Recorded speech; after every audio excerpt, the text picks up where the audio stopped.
राजा जी कहते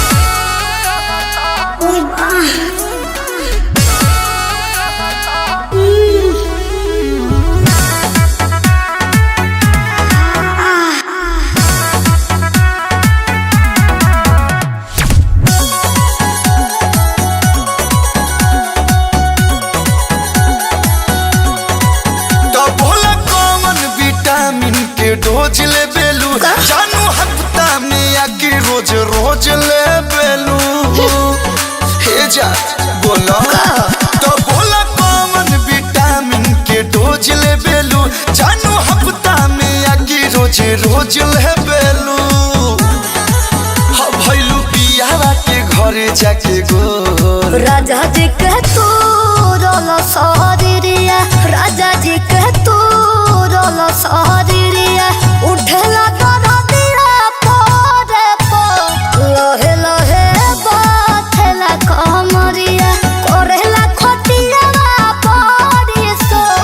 राजा जी कह तू रोलो सौरिया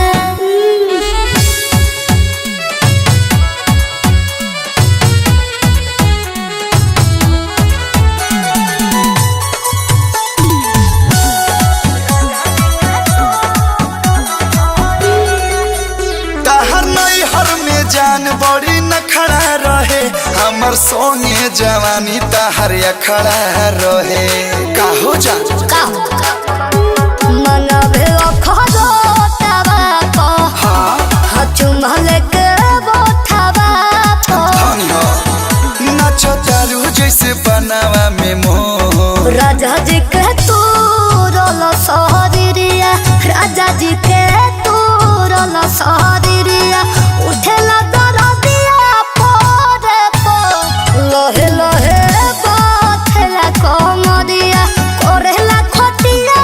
पड़ी सो राजा जी के तू रोलो सौरिया लौकता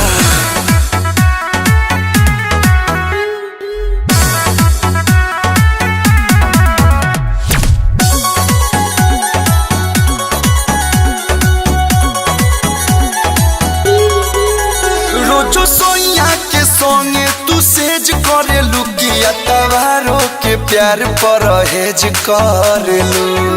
खुल के बोला सुनो जवन मजा पिया बासे राजा हिना तो किया बासे अच्छा तो कलू पूछे कबू होई बुलर को